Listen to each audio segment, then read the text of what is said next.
Bagaimana kabarnya hari ini? Luar biasa, karena kita punya Tuhan yang luar biasa. Ini saudara, kita lihat masih banyak bangku yang kosong. Nanti minggu depan satu orang bawa satu jiwa, amin. Kayaknya saya yang lalu juga di sini berkata seperti itu ya. Tapi nggak tahu sudah diajak belum temennya. Ya, supaya kita sama-sama boleh mendengarkan firman Tuhan. Oke, hari ini saudara saya mendapat tema ya tentang loyalitas ya. Loyalitas di dalam kehidupan kita ya. Loyal itu orang yang setia. Di dalam loyalitas itu ada unsur ketaatan, kepatuhan. Dan kita akan belajar saudara ya. Saya percaya yang Tuhan mau dari hidup seseorang itu adalah kesetiaannya. Untuk apa kita baik, untuk apa ya terkenal lo itu dia itu baik loh, tapi nggak setia ya. Itu wah, orang yang tidak setia itu ya Tuhan juga nggak mau saudara. Coba kita baca dulu sama-sama. Saya pengen kita baca Amsal 19 ayat yang ke-22. Amsal 19 ayat yang ke-22, firman Tuhan di sana berkata begini saudara. Kalau saudara sudah dapat, baca bersama ya. 1, 2, 3. Sifat yang diinginkan pada seseorang adalah kesetiaannya ya. Yang punya pacar di sini berapa banyak? Yang masih pacaran? Yang sudah menikah angkat tangan. Ya, oh banyak. Yang masih pacaran ada? Yang masih pacaran? Yang nggak punya pacar? Tragis sekali ya. Punya pacar enggak? Ya, pacaran enggak? Ya. Jadi ya kita berdoa lah semoga langsung dapat jodoh. Wih, aminnya kenceng ya. Berarti harapan ini besar ya. Tapi enggak apa-apa lah, namanya juga ya kita berharap saudara. Ketika orang itu pacaran, membangun hubungan, tentu yang diinginkan adalah kesetiaan. Bukan hanya waktu pacaran, terlebih ketika sudah menikah ya. Sekali kesetiaan itu dilanggar ya, maka itu lukanya itu sangat dalam saudara, dan susah untuk diobati.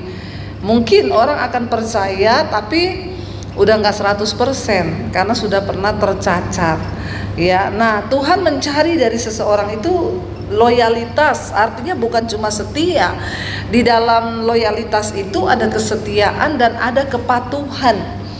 Patuh benar-benar ya. Nah, kita mau belajar hari ini saudara dari seorang tokoh dalam Alkitab ya, yaitu ini ayatnya saya dapat juga dari gereja yang kirim ya. Yaitu siapa ayat di dalam Alkitab yang akan kita baca hari ini, yaitu Yakub saudara. Ya, kita tahu bersama Yakub itu ketika dia dikandung oleh ibunya, ya Yakub itu kan kembar, saudara. Kembar sama siapa? Saudara kembarnya Yakub siapa? Kalau pada nggak tahu, saya suruh belajar sekolah minggu lagi. Siapa saudara kembarnya Yakub? Esau ya. Sebenarnya Esau yang lebih tua, tetapi di dalam kandungan itu sudah terjadi pertarungan ya, sehingga Yakub itu memegang tumit kakaknya. Dan akhirnya saudara, Tuhan berkata bahwa di dalam kandunganmu itu ada sebuah bangsa, ada dua bangsa yang besar ya. Ada dua bangsa yang besar dalam kandunganmu itu, dan mereka itu berdorong-dorongan di dalam. Lalu lahirlah Esau dan Yakub. Nah, yang kita tahu dari kisah ini, Yakub, arti nama Yakub itu apa? Ada yang tahu? Ambil sepeda di belakang. Pinter ya saudara. Ya, arti kata Yakub itu penipu. Jadi jangan kasih nama anaknya Yakub deh. Makanya Tuhan ganti namanya menjadi apa? Israel.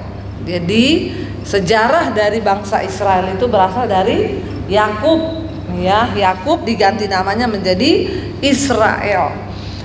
Ya, dan dari Yakub ini lahirlah 12 suku Israel. Ya, jadi 12 suku Israel itu lahir dari Yakub.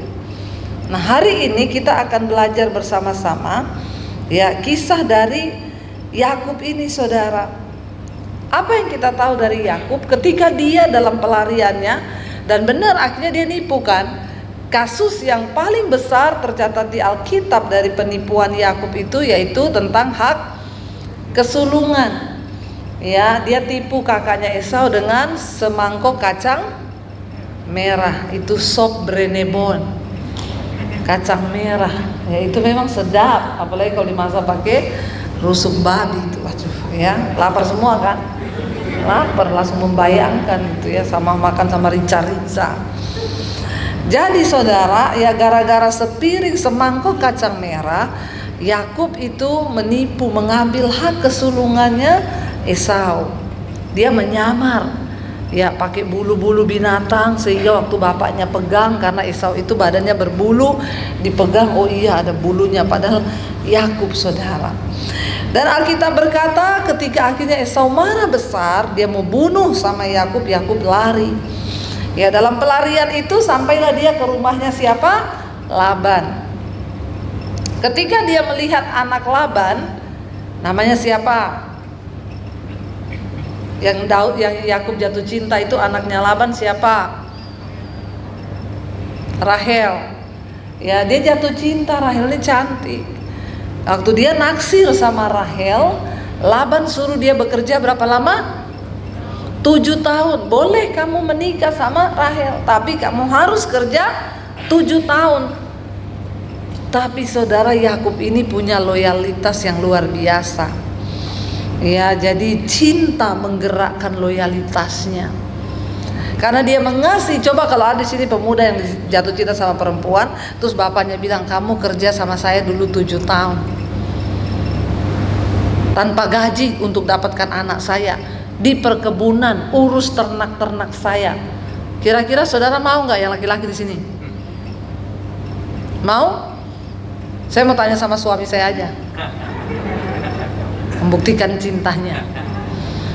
Kalau papi saya suruh kamu bekerja 7 tahun untuk mendapatkan saya, apakah kamu mau?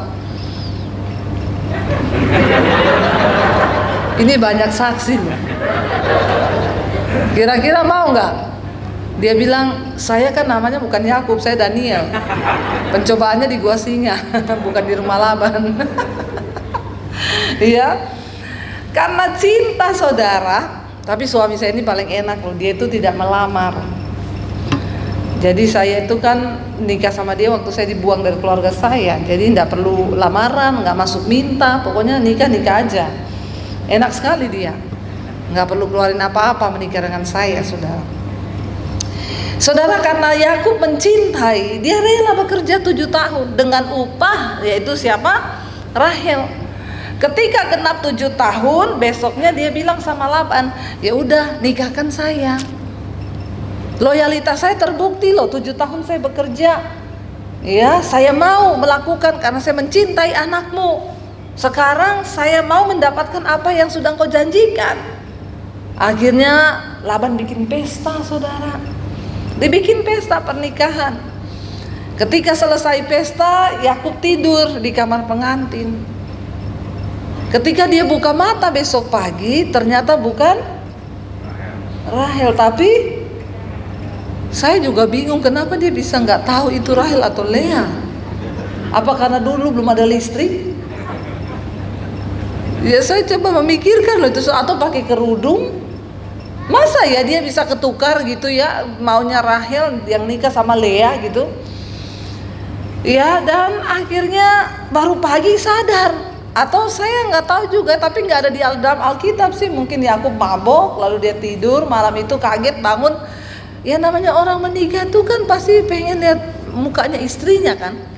Mungkin zaman dulu nikah nggak boleh buka kerudung kali. Ya, sampai sudah tidur malam, besok pagi baru bisa lihat mukanya. Saya juga nggak tahu kenapa seperti itu, dan saudara jangan tanyakan kepada saya.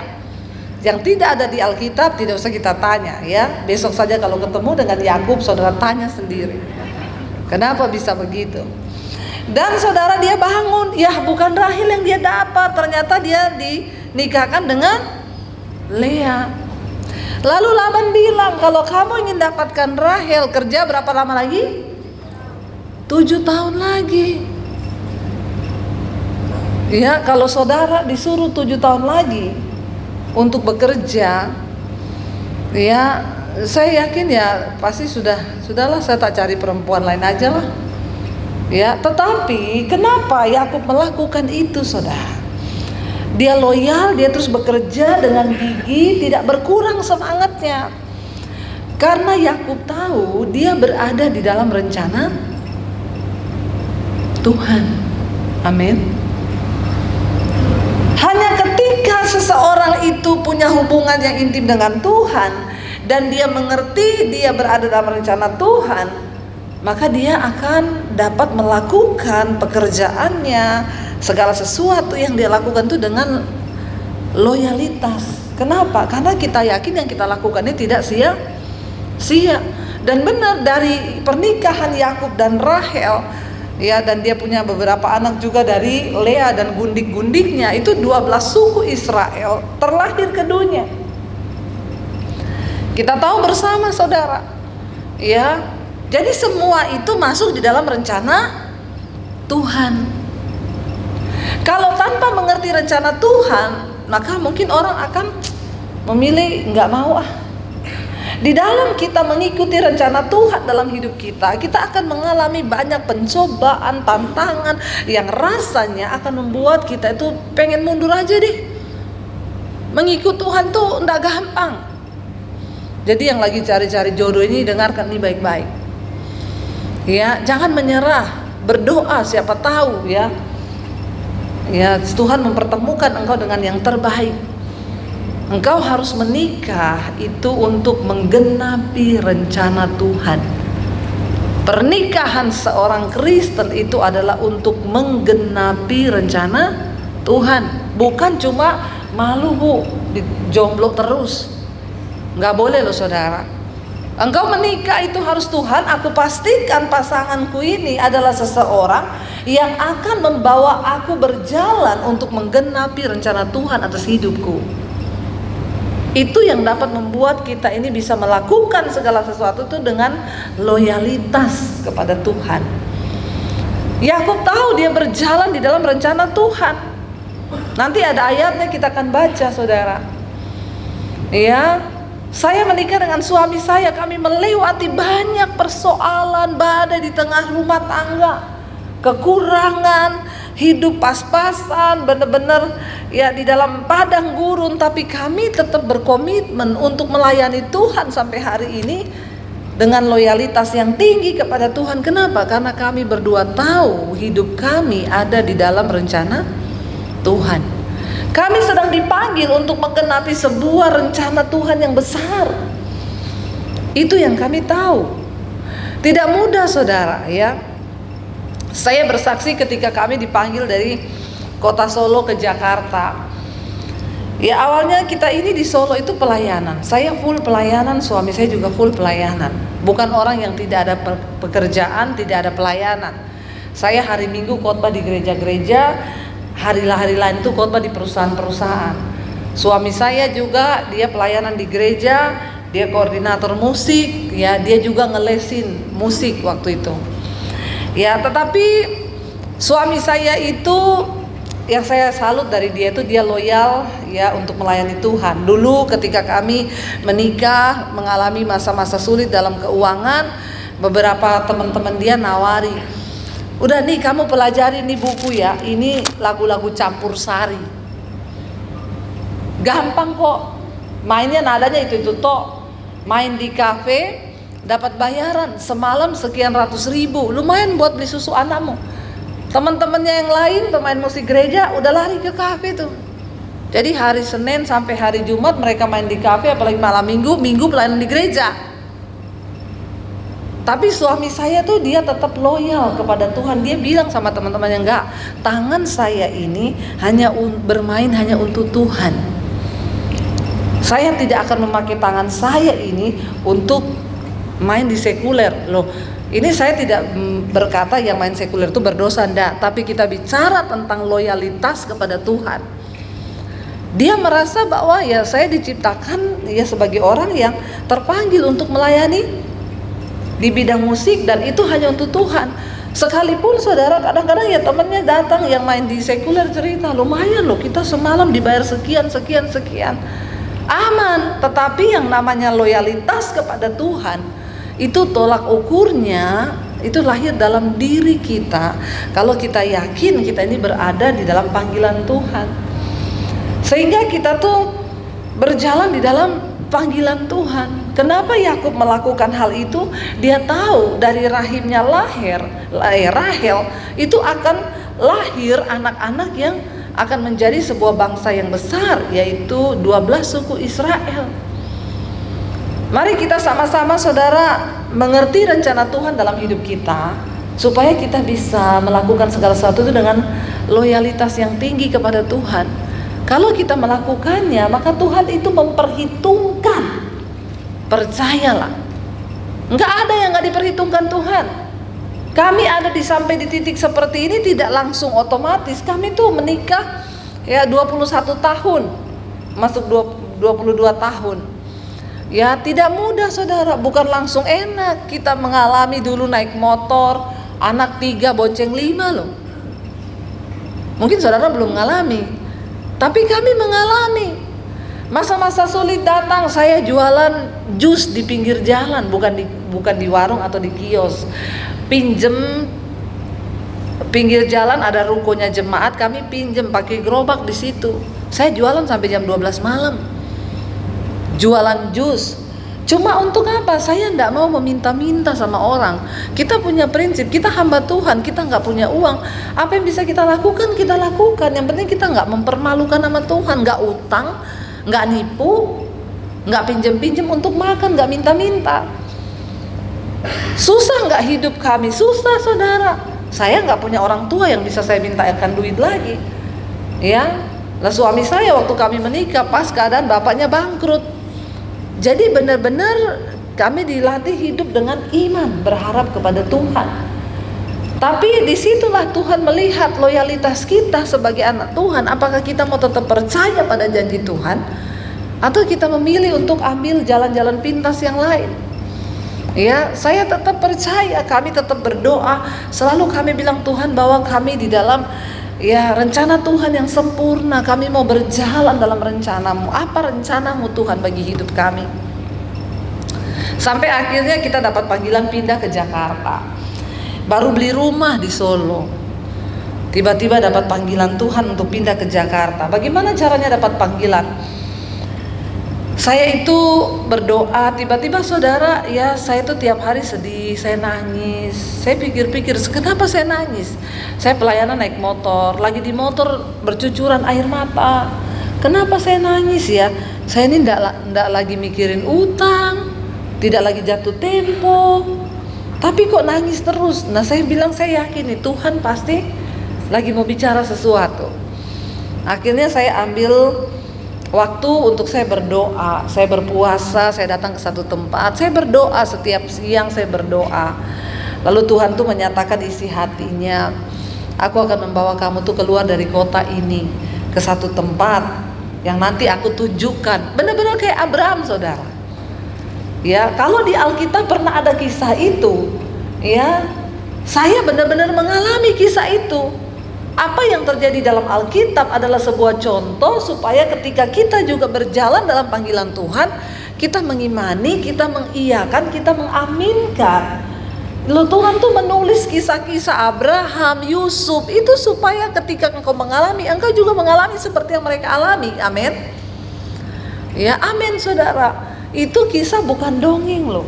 Itu terjadi dalam kehidupan kami berdoa. Akhirnya kita berdoa. Saya tanya Tuhan, kalau memang Tuhan mau panggil keluar dari kota ini, ya Tuhan bicara sama suami saya. Pastikan kita diteguhkan berdoa. Ya, bagaimana kita nih loyal ikut Tuhan, ya melayani Tuhan. Akhirnya satu kali malam-malam suami saya itu bilang gini, kamu itu terasa nggak apa? Kita nih kayaknya di Solo ini stuck ya. Loh, tapi kita pelayanan banyak loh, masih pelayanan loh. Tapi kami merasa ada sesuatu yang stuck nih, Tuhan mau bawa kita ke dimensi yang lebih lagi.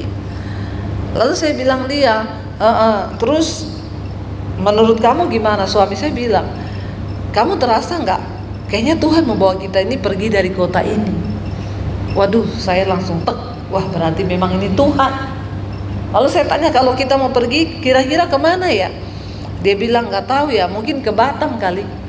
Saya bilang, kenapa Batam? Dia bilang, dulu saya kan sekolah Alkitab di Bandung. Waktu selesai itu saya diajak mau ke Batam pelayanan. Tapi karena waktu itu kami sudah bertunangan, ya dia harus pulang ke Solo, saudara. Karena dia juga loyalitas kepada saya. Akhirnya saudara, kita berdoa, ya udah kalau itu memang Tuhan izinkan, ya Tuhan membawa kita pindah, ya terserah Tuhan bagaimana caranya. Lalu saya bilang mungkin di Jakarta loh, karena beberapa bulan sebelum itu ada seorang hamba Tuhan dari Jakarta yang nawari kita. Dia bilang gini, Daniel, Debbie, kalian itu kalau saya lihat-lihat tempatmu bukan di Solo loh. Kalau saya lihat kapasitas kalian tuh harusnya kalian ada di Jakarta. Terus kita langsung spontan ngomong, oh enggak Pak, kita di Solo. Kenapa kalian ngomong di Solo? Kita baru beli rumah di Solo. Berarti memang tempat kita di Solo karena kita udah beli rumah. Dia bilang, ya udah kalau satu saat Tuhan bicara sama kalian, dapat panggilan keluar dari Solo, nanti hubungi saya.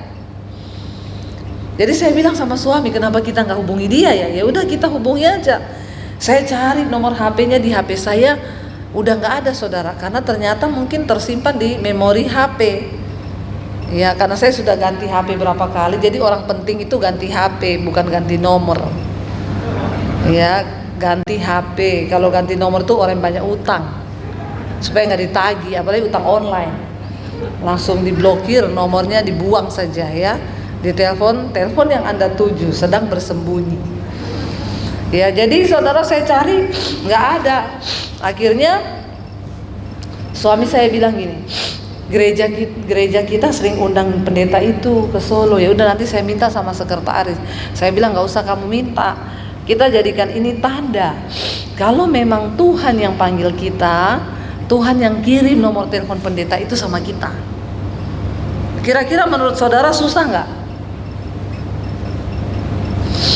Tuhan kirim nomor telepon pendeta itu ke kami, susah nggak? Secara manusia loh, nggak mungkin kan? Bagaimana caranya Tuhan kirim nomor itu? Tetapi bagi Tuhan tidak ada yang mustahil. Makanya kita juga berani. Ya udah Tuhan, kita sama-sama meneguhkan lah. Kalau memang panggilan Tuhan, ya Tuhan juga teguhkan kami. Akhirnya 1 minggu, 1 bulan berlalu, nggak terjadi apa-apa. Oh berarti kita itu kemarin cuma halusinasi, bukan dari Tuhan. Tiba-tiba ada teman suami saya datang ke rumah. Dia bawa flash disk. Dia bilang, Pak, ini saya bawa flash disk, nanti tolong kopiin lagu-lagu rohanimu ya di flash disk saya. Oh iya, taruh aja di situ. Dia taruhlah saudara di meja. Dia pulang. Lama tuh suami saya nggak buka flash disknya, ada 1 minggu kali. Nanti orangnya ingetin, Pak, nanti saya mau ambil ya besok, bisa nggak? Oh iya nanti malam ini saya kerjain. Begitu malam suami saya buka di komputer, dia teriak-teriak kayak orang lihat setan. Dia panggil saya non. Dia panggil saya tuh non, saudara, artinya nono. Ya, saya panggil dia Jo, artinya bojo. Jadi kalau menikah, punyalah panggilan sayang, jangan panggil mam, pap. Orang tua kita panggil mam, pap, masa suami istri kita panggil mam, pap lagi. Lalu dia bilang, non sini loh. Kenapa? Saya bilang, ada apa? Lihat ini loh. Waktu dia buka flash disk itu, jadi file pertama yang kebuka nama pendeta dan nomor HP. Begitu kita klik saudara, filenya yang keluar nomor 1 namanya pendeta itu sama nomor teleponnya. Jadi kan itu benar-benar Tuhan kan. Kalau kita berjalan di dalam rencana Tuhan, kita loyal terhadap panggilan Tuhan, taat, setia, patuh, maka Tuhan turut bekerja dalam segala hal untuk mendatangkan kebaikan. Lalu akhirnya saudara, saya nggak mau telepon, saya bilang SMS saja, kan juga masuk pasti dia baca. Jadi saya SMS, Pak, Shalom, ini Daniel Debbie dari Solo. Dulu Bapak pernah tanya kami pindah ke Jakarta. Saya mau tanya Pak, itu tawaran pindah ke Jakarta masih berlaku atau tidak? Tidak dibalas saudara. 1 minggu nggak dibalas, saya SMS lagi nggak dibalas, sampai berbulan-bulan nggak dibalas. Oh berarti memang bukan dari Tuhan. Kan kita sudah berusaha. Ya di dalam mencapai rencana Tuhan itu bukan nggak ada usaha. Ya kita juga harus loyal dengan Tuhan, melakukan segala daya upaya yang kita bisa. Lalu akhirnya satu kali ada acara di gereja, pertemuan pendeta-pendeta, suami saya telepon saya, Pak pendeta itu ada di sini. Kita ketemu yuk selesai acara. Lalu kami ketemu. Dia SMS, telepon, coba telepon aja, ketemu. Suami saya bilang, Pak nanti setelah acara saya boleh ketemu nggak sama istri? Dia bilang, oh iya, saya juga mau ketemu sama kalian. Setelah kita ketemu, saya tanya, Pak, Bapak ada terima SMS dari saya? Terima, berkali-kali. Terus kenapa Bapak tidak balas? Ya saya juga berdoa, kalau memang Tuhan yang panggil kalian ke Jakarta, saya bilang sama Tuhan, Tuhan saya pengen ketemu Daniel sama Debbie itu tanpa janjian. Dan hari ini Tuhan penuhi tanda itu, kita nggak janjian, kita bisa ketemu. Lalu dia tanya sama saya dan suami, kapan kalian berangkat jadi pengintai, intai negeri yang penuh susu dan madu itu? Ya udah Pak, minggu depan Pak. Oke, minggu depan kita atur berangkat ke Jakarta. Sampai di Jakarta seminggu saya ikut pelayanannya sama suami. Saya ketemu pendoa di gereja, cerita ya istrinya pendoa, sudah bisa ranjang sama suami, anaknya narkoba, suaminya selingkuh. Di Jakarta banyak yang begitu saya lihat. Dalam hati saya, katanya ini negeri yang penuh susu dan madu, ternyata penuh racun. Tapi akhirnya saya bilang sama suami, tapi secara spirit saya tuh tertantang di sini. Kayaknya masih banyak orang yang harus kita layani. Nggak usah bicara orang yang belum mengenal Yesus, di gereja sendiri masih banyak yang harus dilayani. Karena banyak orang ngaku Kristen tapi sesungguhnya belum ketemu Tuhan dan belum mengalami Tuhan. Akhirnya kita pulang, saudara. Ya udah, berarti sampai sejauh ini langkah-langkahnya Tuhan tuh sudah menuntun kan? Ya udah, sekarang tinggal loyalitas kita nih yang diuji sama Tuhan. Saya bilang sama suami, kapan kamu pamit di gereja? Suami saya bilang gini, memang kita bukan full time, kami bukan full time. Memang suami saya itu koordinator musik di satu gereja, dia nggak ngantor, tapi dia bertanggung jawab dengan semua pemusik. Dan setiap bulan dia dapat persembahan dari gereja. Nah, uang persembahan itu yang kami pakai untuk cicil rumah tiap bulan. Jadi ketika suami saya tanya, jadi kapan kita berangkat? Suami saya itu jawabnya gini, Bapak yang di Jakarta itu kan belum ngomong kita digaji berapa. Memang laki-laki itu lebih pakai logika kan. Karena saya tidak menyalahkan, dia kepala rumah tangga. Dia bilang lah kalau kita pindah, terus kita nggak digaji nih. Lah saya bayar cicilan rumah ini bagaimana? Nanti rumah hilang disita bank, kita di Jakarta nggak ada pelayanan apa-apa. Wah itu namanya kan kecemplung got. Ya saya mengerti saudara, memang sebagai laki-laki harus berpikir begitu ya. Makanya laki-laki itu kan semua dipikir ya dengan otak ya. Makanya survei membuktikan yang paling banyak kena stroke itu laki-laki. Karena perempuan itu jarang mikir pakai otak, dia lebih pakai perasaan, ada masalah nangis selesai. Ya, perempuan tuh suka curhat, ada masalah dia curhat sama temennya. Dia ngetik WA panjang banget. Itu dia sudah melampiaskan emosinya. Kadang temennya nggak baca, cuma dibalas berdoa ya say, dia udah seneng. Padahal temennya nggak baca karena sudah sering curhat. Tapi perasaannya sudah plong. Nah akhirnya saudara, saya bilang sama suami saya, ya kita harus melangkah dalam panggilan. Suami saya bilang, terus bagaimana kehidupan kita? Kita punya anak 3, di rekening nggak ada uang 5M. Jangankan 5M, waktu itu saldo saya selalu minta maaf. Tiap mau ambil maaf, saldo Anda tidak mencukupi. Astaga, ya walaupun bukan bulan Ramadan dia minta maaf terus. Jadi buat kami mau pindah ke Jakarta bawa anak 3 itu bagaimana? Nggak ada saudara dasar untuk kami itu bisa loyal berjalan di dalam panggilan Tuhan dan bekerja di ladang Tuhan itu nggak mungkin sama sekali. Tapi akhirnya kita niat, ya udah percaya saja yuk. Saya bilang suami saya bilang dengan iman. Suami saya jawab, imanmu nyampe, imanku ndak nyampe. Jadi bagaimana? Ya sudah kita berdoa. Tiba-tiba dari gereja tuh telepon, Pak Daniel, besok wakil gembalanya, saya mau ketemu Bapak, ada meeting sebentar. Iya. Jadi gini Pak, karena sistem keuangannya semua dibaharui, jadi mulai bulan depan itu tidak ada yang dikasih PK. PK dihentikan, termasuk PK Bapak tiap bulan juga berhenti. Tuhan itu ajaib loh saudara. Ya, padahal kan itu yang dia pegang kan, itu diambil sama Tuhan. Saya bilang sama suami saya, kamu mau apa lagi? Bahkan yang kamu harapkan, yang kamu pegang dengan erat, Tuhan ambil. Jadi gimana? Mau melangkah dengan iman? Iya, ya udah. Jadi dia ngomong sama wakil gembalanya, Pak, saya juga sekalian mau pamit. Loh, mau pamit kemana Pak? Mau pindah ke Jakarta. Kok mendadak sekali pindahnya? Dalam hatinya, ya ini peneguhan karena PK di stop. Jangan tertawa saudara. Ya, inilah waktu itu memang begitu ya. Jadi PK di stop, ya dia bilang, ya enggak Pak, ini enggak mendadak sih, sebenarnya sudah lama, tapi saya belum ngomong. Ya, tetapi dalam hati ini peneguhan ya, sekalian pamit. Loh kok cepet sekali ya? Enggak Pak, sudah lama kok, jadi mohon doa restu. Besoknya dia ditelepon, Pak Daniel, saya mau ketemu ya sama gembala, ada yang kami mau omongin. Saya bilang sama dia, pasti kamu dipanggil, mereka akan ngomong, semua memang di stop PK, tapi punya Bapak enggak. Jadi sekarang ya, loyalitasmu terhadap Tuhan ini diuji.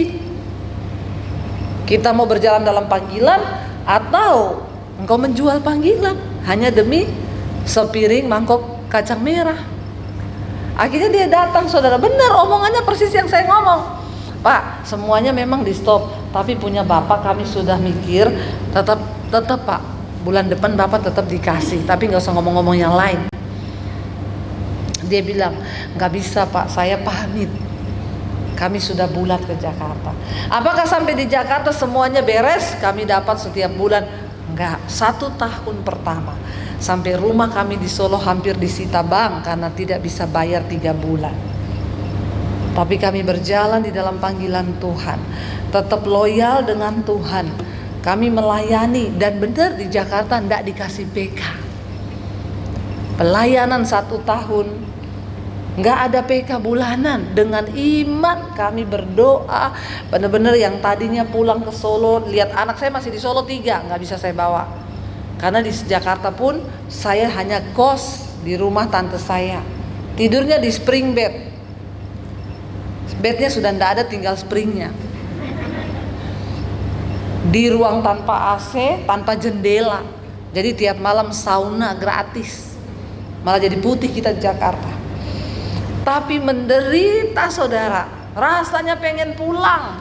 Iman kita diuji, apakah kita mau tetap setia, loyal, patuh kepada Tuhan atau pulang. Itu yang dialami oleh Yakub. Yakub ditipu sama Laban, suruh kerja 7 tahun, dikasih Lea, dia kerja lagi 7 tahun, total berapa? 14 tahun. Sampai akhirnya dia selesaikan 14 tahun. Akhirnya Laban memberikan Lea kepadanya. Coba kita lihat, waktunya sudah habis. Itu jam kayaknya rusak. Tinggal 2 menit. Ya, kita buka Kejadian 31 ayat 41 ya. Kejadian 31 ayat 41 dan ayat 42 saudara. Kejadian 31 ayat 41 dan ayat 42. Baca bersama 1 2 3. Selama 20 tahun ya, baca selama 20 tahun ini apa di sana? Aku di rumahmu. Ini omongannya Yakub kepada Laban. Aku telah bekerja padamu berapa lama? 14 tahun lamanya untuk mendapatkan kedua anakmu, dan 6 tahun untuk mendapat ternakmu, dan engkau telah 10 kali mengubah upahku. Gajinya diubah-ubah.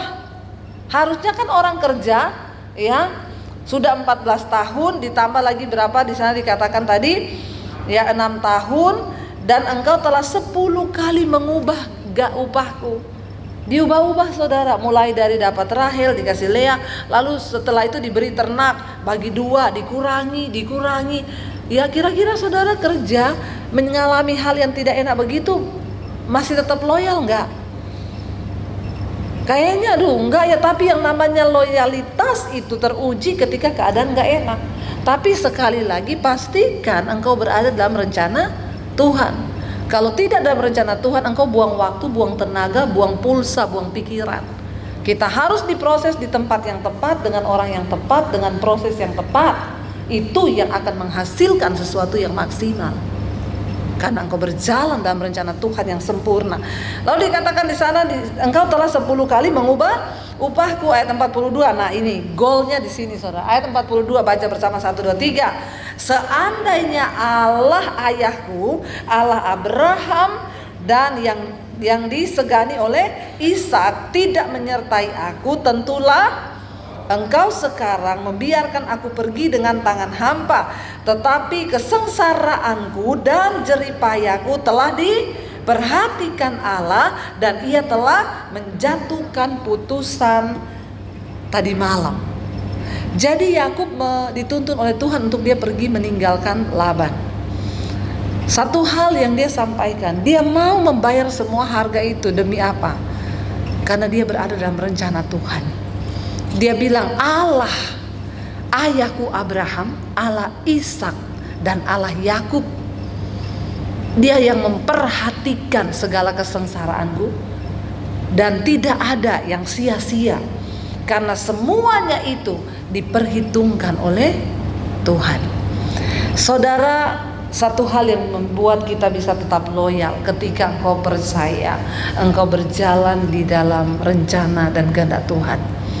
Karena itu bangunlah diri kita di dalam kebenaran. Satu ayat yang terakhir akan kita baca, dan setelah itu kita tutup. Apa yang membuat kita bisa loyal kepada Tuhan? Buka Ulangan pasal 13 ayat yang keempat. Ulangan 13 ayat yang keempat, firman Tuhan di sana berkata, baca bersama 1, 2, 3. Tuhan Allahmu harus kamu ikuti, kamu harus takut akan Dia, kamu harus berpegang pada perintahnya, suaranya harus kamu dengarkan, kepadanya harus kamu berbakti dan berpaut. Bagaimana kita bisa loyal kepada Tuhan? Hanya ketika engkau mengikuti Tuhan yang pertama, lalu kamu harus takut akan Tuhan. Setelah kamu takut akan Tuhan, kamu harus berpegang pada perintahnya, kepada suaranya harus kamu dengarkan. Setelah itu dikatakan, maka kamu harus berbakti dan berpaut. Di dalam loyalitas itu ada unsur ketaatan dan kepatuhan. Bukan hanya kesetiaan, tapi taat dan patuh. Saudara, saya percaya, saya undang para imam musik maju ke depan. Kalau kita sungguh-sungguh berjalan di dalam rencana Tuhan dan terus ada dalam loyalitas engkau di tempat pekerjaanmu, saudara. Mungkin engkau ditekan, engkau mendapatkan sesuatu yang tidak enak, tapi saat engkau percaya, engkau berjalan bersama Tuhan, engkau hidup dalam kebenaran, maka Tuhan turut bekerja mendatangkan kebaikan. Kita nyanyi pujian yang tadi bahwa Dia Tuhan yang berjanji, tidak akan pernah Dia mengingkari janjinya. Mari kita bangkit berdiri bersama. Ini hidup kami Tuhan, ajar kami memiliki hati yang terus setia, patuh, taat kepada Tuhan, pada rencana-Mu. Di dalam dunia pekerjaan kami, di tempat kami bekerja, biar kami menjadi dampak. Orang melihat ketaatan kami, orang melihat kepatuhan kami, orang melihat kesetiaan kami. Karena kami tahu, kami mendapat upahnya itu bukan dari bos. Kami dapat upahnya itu bukan dari siapapun, tetapi dari Tuhanlah kami akan menerima upah. Yakub berkata, sekiranya kalau Tuhan Allah Abraham, Allah Ishak tidak menyertai aku, maka aku percaya, ya pasti engkau sudah membiarkan aku pergi. Tapi karena Tuhan menyertai aku, Dia memperhitungkan segala jerih lelah. Bahkan mungkin engkau sudah menipuku, saudara. Mungkin engkau ditipu, mungkin engkau diperlakukan dengan tidak adil. Tetap taburlah benih baik, karena satu saat benih itu akan tumbuh dan engkau akan memetiknya. Mungkin belum sekarang, tapi satu saat nanti. Kita naikkan pujian yang tadi, Kaulah Tuhan yang berjanji. Kami percaya dengan iman kami, seperti Yakub mempercayai penyertaan Tuhan. sehingga dia loyal terhadap segalanya. Kami juga akan melakukannya Tuhan. Kaulah Tuhan, katakan yang berjanji, tak sekali kau ingkari Tuhan. Amin. Kesetiaanmu sungguh terbukti di sepanjang hidupku, untuk selamanya ku kan setia melayani, mengasihimu. Tiada Tuhan sepertimu, Yesus, Kau Allahku. Ya, mari imani saudara, apapun yang sedang kau jalani saat ini, katakan aku percaya Tuhan. Ia berjanji tak sekali kau ingkari kesetiaan sungguh terbukti di sepanjang hidupku. Selamanya ku kan setia melayani, mengasihimu. Tiada Tuhan sepertimu, Yesus, Kau Allahku yang setia. Tuhan, terima kasih. Kami melihat apa yang Alkitab tulis tentang kehidupan Yakub. Dia menjalani dan membayar semua harga, tapi pada akhirnya dia menikmati dan melihat bahwa janji Tuhan digenapi dalam hidupnya. Dia menjadi bapa dari sebuah bangsa yang diberkati Tuhan, Israel. Dari keturunannya lahir 12 suku menjadi orang-orang pilihan Tuhan.